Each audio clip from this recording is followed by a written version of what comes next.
Hujan yang mengguyur pada Selasa malam mengakibatkan sebuah pohon tumbang dan menimpa sebuah mobil di Kemayoran, Jakarta Pusat. Pohon petai Cina setinggi 6 meter ini tumbang saat hujan deras disertai angin kencang mengguyur Kemayoran, Jakarta Pusat. Diduga usia pohon yang sudah tua membuat akar pohon tak mampu lagi menahan bobot dahan dan ranting saat tertiup angin kencang. Petugas pemadam kebakaran dibantu PPSU langsung diterjunkan ke lokasi untuk mengevakuasi pohon dan mobil yang tertimpa. Selama proses evakuasi, ruas Jalan Garuda ditutup sementara dan kendaraan yang akan melintas terpaksa dialihkan ke jalur lain.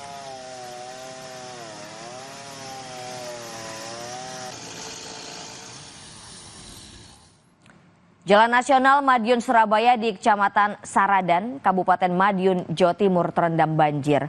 Banjir juga merendam permukiman warga.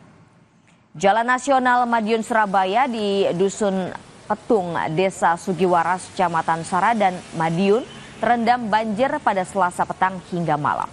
Akibatnya arus lalu lintas mengalami kemacetan. Derasnya air membuat pengendara motor harus berhati-hati saat melintas. Sementara kendaraan besar seperti truk dan bus dapat melintas dengan kecepatan lambat. Banjir akibat luapan Sungai Petung ini juga merendam permukiman warga. Karena hujannya sangat lebat dari Gemarang, makanya dampaknya kita sungai di wilayah Saradan, yaitu sungai di Kalibungsi ini, wilayah Petung atau Sugiwaras ini, dampaknya air meluap. Jadi untuk sementara kendaraan baik yang dari arah Surabaya maupun dari arah Madiun, kita pelan-pelan kita lewatkan. Tingginya intensitas hujan memicu banjir bandang menerjang permukiman warga di Kabupaten Bengkayang, Kalimantan Barat. Akibatnya ratusan rumah dan sejumlah ruas jalan terendam.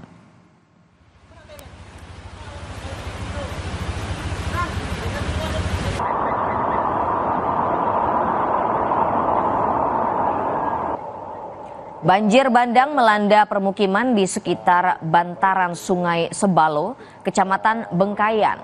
Ketinggian banjir mencapai 1,5 meter merendam ratusan rumah dan ruas jalan di Jalan Swadaya. Akibatnya sejumlah warga mengungsi ke tempat aman. Banjir bandang melanda usai wilayah itu diguyur hujan deras.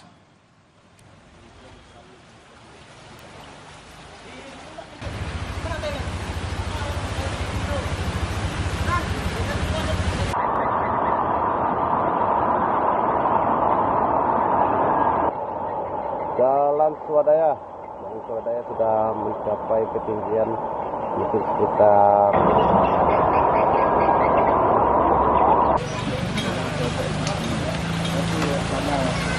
ada yang terjebak kah? Ini mau ada evakuasi. Evakuasi berapa orang? Berapa orang yang terjebak? 1 orang. Nah, yang udah tinggi itu sekitar jam 4, jam 5. Puncaknya tadi itu sekitar jam 6. Jam 6, jam 7. Sudah mulai surut jam 9 dari itu. Yang paling bagusnya sih normalisasi sungai. Saudara, arus lalu lintas tol Cikampek arah Jakarta padat mulai dari kilometer 66 hingga kilometer 48 pada Selasa malam. Peningkatan jumlah kendaraan arus balik terjadi sejak Selasa petang dan terus meningkat hingga menyebabkan kemacetan. Padatnya arus lalu lintas di jalan tol Cikampek menyebabkan kendaraan hanya bisa berjalan